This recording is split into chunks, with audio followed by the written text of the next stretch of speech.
आज हमारा डे 2 है बेसिक इंग्लिश स्पीकिंग कोर्स का। और पिछली क्लास में हम सीख चुके हैं सब्जेक्ट किसे कहा जाता है, नाउन किसे कहते हैं, ऑब्जेक्टिव पार्ट कौन सा होता है, वर्ब कौन सी होती है, और उसके अलावा हमने प्रोनाउन कौन कौन से होते हैं, प्रोनाउन किसे कहते हैं, ये सारी चीजें भी सीख ली थी।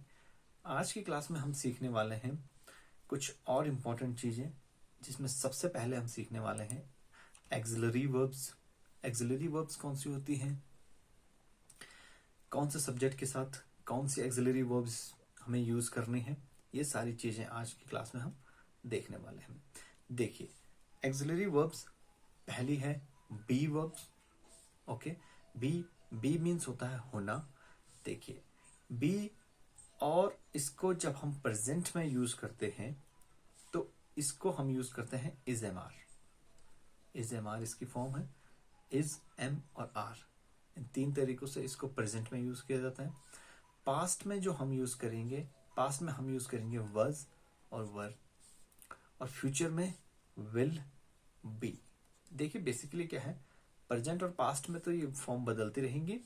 फ्यूचर में क्या है कि जो ये हमारी वर्ब है ना, इसके साथ सिर्फ विल ऐड हो जाएगा, इसके साथ भी विल ऐड हो जाएगा और इसके साथ भी विल ऐड हो जाएगा। इनके साथ विल ऐड होते ही फ्यूचर में हमें इनको यूज करना है। हमें फिर सब्जेक्ट भी देखने की जरूरत नहीं है कि कौन सा सब्जेक्ट के साथ हमें क्या लगाना है। सारे सब्जेक्ट के साथ फ्यूचर में यही फॉर्म्स इनकी यूज होंगी। ठीक है जी, विल के साथ बी, विल के साथ डू, विल के साथ हैव, दैट्स इट। पर देखिए, प्रेजेंट और पास्ट में थोड़े से इनके रूल बदल जाते हैं। कैसे? देखिए, जो बी वर्ब है प्रेजेंट में इज एम आर की तरह यूज होगा, इज, एम और आर। इज किसके साथ यूज होगा? देखिए मैंने लिखा हुआ है 3s। ठीक है, 3s का मतलब है third person singular number, third person singular. देखिए, थर्ड पर्सन सिंगुलर कौन से होते थे वो हमने पहली क्लास में पढ़ चुके हैं।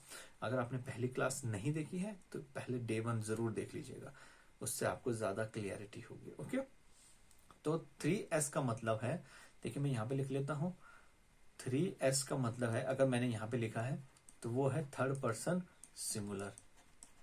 ठीक है, अगर मैंने, ये तो आई है, आर लिखा है तो आर का मतलब है रेस्ट ऑल।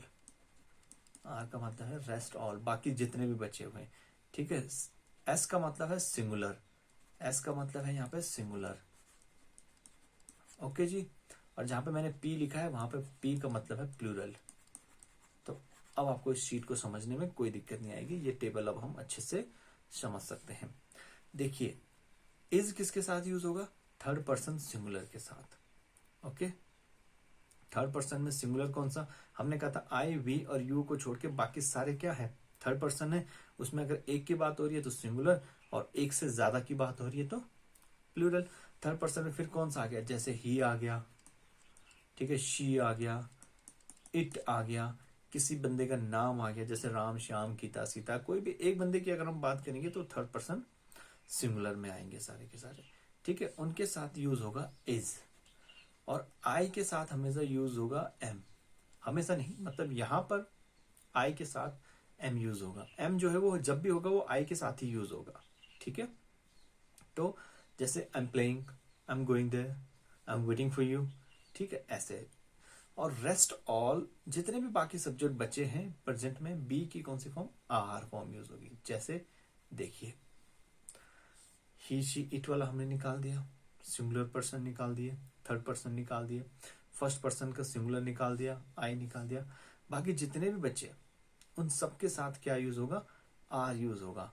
चाहे वो फर्स्ट पर्सन का प्लूरल हो, चाहे वो यू हो, चाहे वो थर्ड पर्सन का प्लूरल हो, सबके साथ क्या यूज होना है? आर यूज होना है। ओके, देखिए इसी को हम पास्ट में कैसे करेंगे? वज और वर। वज किसके साथ यूज होना है? सिंगुलर के साथ, चाहे वो फर्स्ट पर्सन का सिंगुलर हो आई, चाहे वो थर्ड पर्सन के सिंगुलर हो ही, सी, इट, कोई भी हो। ठीक है, उन सब के साथ क्या यूज होना है? वज यूज होना है। और वर किसके साथ ही होना है? सारे प्लूरल, चाहे वो वी हो, चाहे यू हो, चाहे दे हो, कोई भी हो। ठीक है, प्लूरल अगर है तो सबके साथ वर।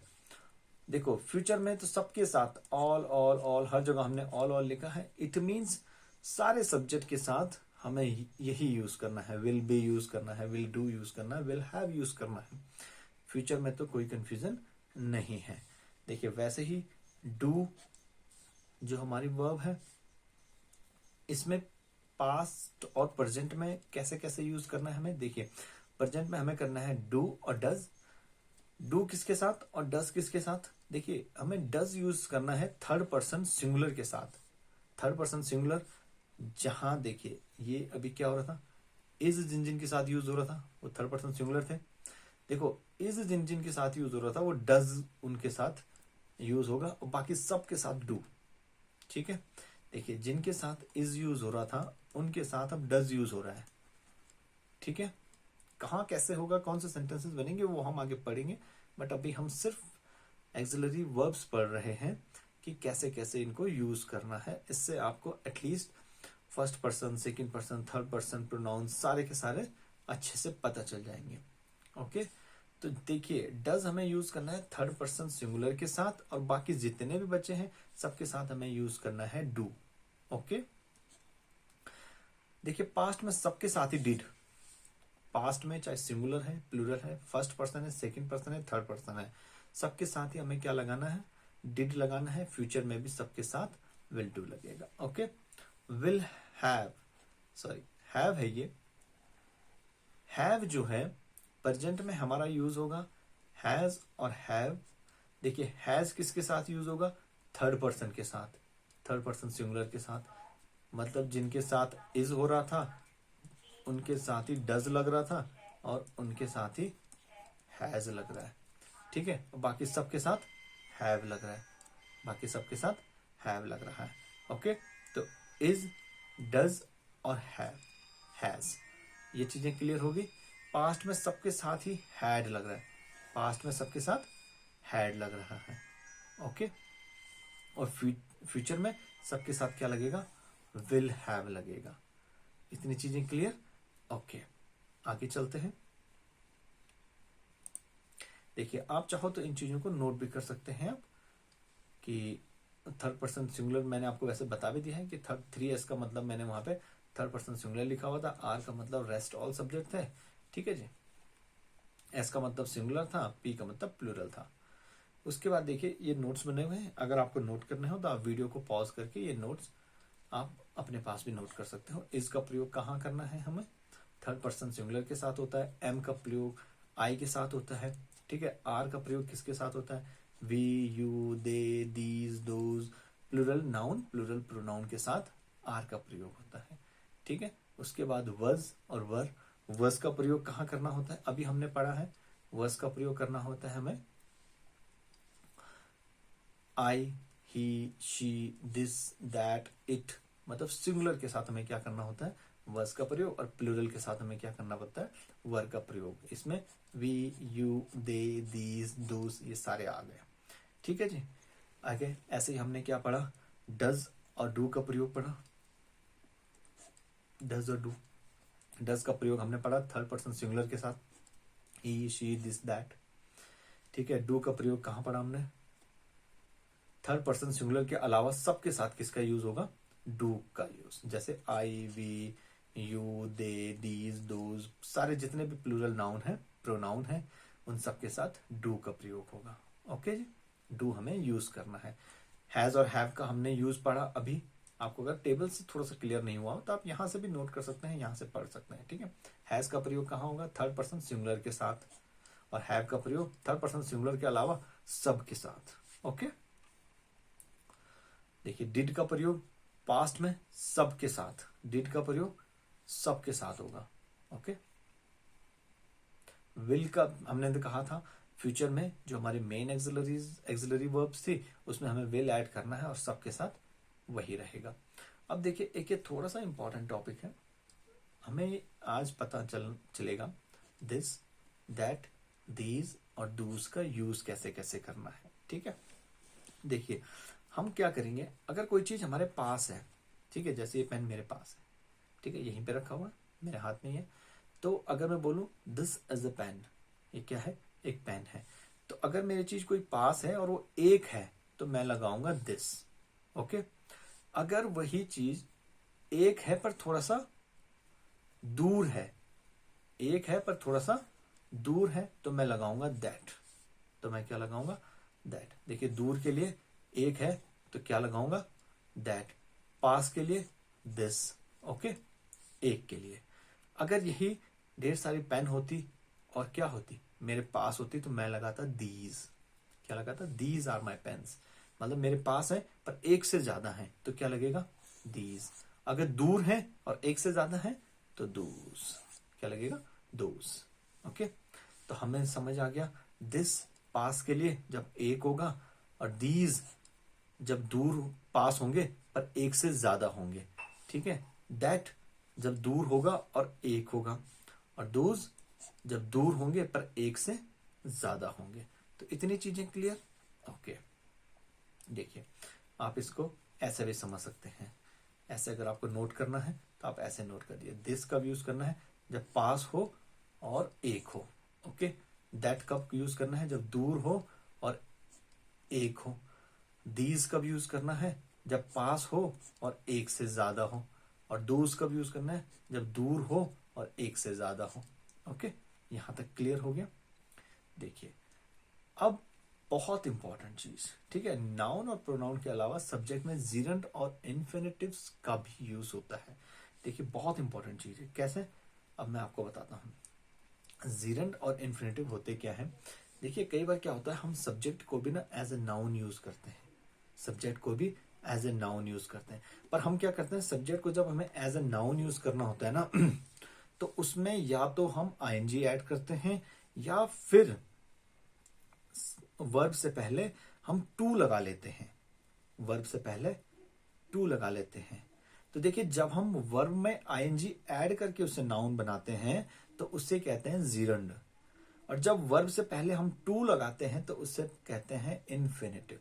उसे कहते हैं इन्फिनेटिव। इसे हम नाउन की तरह यूज करते हैं एक वर्ब को। ओके, तो एक बार फिर से बता देता हूं। जब हम किसी वर्ब को नाउन की तरह यूज करने के लिए उसमें आईएनजी ऐड करते हैं तो उसे कहते हैं जीरंड। और जब हम किसी वर्ब में एज अ नाउन से यूज करने के लिए उससे पहले टू लगाते हैं तो उसे कहते हैं इन्फिनेटिव। जैसे एग्जाम्पल से समझते हैं। ठीक है, पढ़ना उसकी आदत है। पढ़ना उसकी आदत है। Reading is his habit. इसमें देखिए रीड के साथ हमने आईएनजी लगाया, इसे क्या बोलेंगे? जीरंड। यहां पर ये सब्जेक्ट हो गया, रीडिंग इज हिज हैबिट। इसे हमने क्या किया? एज ए नाउन यूज कर लिया, सब्जेक्ट यूज कर लिया। ठीक है, तो हमने यहां पे इसको बनाया जीरंड। अब देखिए मैं इसे ऐसे भी बोल सकता हूं, to read is his habit. दोनों सही है, दोनों के दोनों सही हैं। इसे हमने इन्फिनेटिव बना दिया, इसे हमने जीरंड बना दिया। देखो बिना समझे पढ़ना खराब आदत है। Reading without understanding is a bad habit. मैं इसको ऐसे बोल सकता हूं, to read without understanding is a bad habit.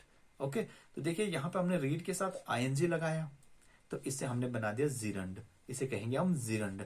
और रीड से पहले हमने टू लगाया तो इसे हम कहते हैं इन्फिनेटिव। ओके, इस तरीके के हम कुछ और एग्जांपल भी ले सकते हैं। देखिए गाना गाना एक अद्भुत गतिविधि है। Singing is an amazing activity. यहाँ पे क्या हो गया? Gerund. To sing is an amazing activity, ये हो गया इन्फिनेटिव। लोगों को मनाना आपके बस की बात नहीं है। Convincing people is not your cup of tea. Okay, या मैं इसे ऐसे बोल सकता हूं, to convince people is not your cup of tea. ठीक है, ये क्या हो गया? जीरंड। ये हो गया इन्फिनेटिव। बहुत ज्यादा उम्मीद करना आपको निराश कर सकता है, ऐसे बोलते हैं हम कई बार। Expecting too much can disappoint you. ठीक है, ये क्या हो गया? जीरंड हो गया। To expect too much can disappoint you, ये क्या हो गया? इन्फिनेटिव हो गया। ओके, तो आपको जीरंड और इन्फिनेटिव समझ आ गया होगा। मिलते हैं अगली क्लास में किसी अगले इंटरेस्टिंग टॉपिक के साथ। आज के लिए फिलहाल इतना ही। So keep learning, keep watching and keep growing, and thank you very much ये वीडियो को पूरा देखने के लिए। और अगर आप इंग्लिश पूरी सीखना चाहते हैं तो हमारे साथ बने रहिएगा पूरी सीरीज में। Okay, bye bye, take care, see you soon.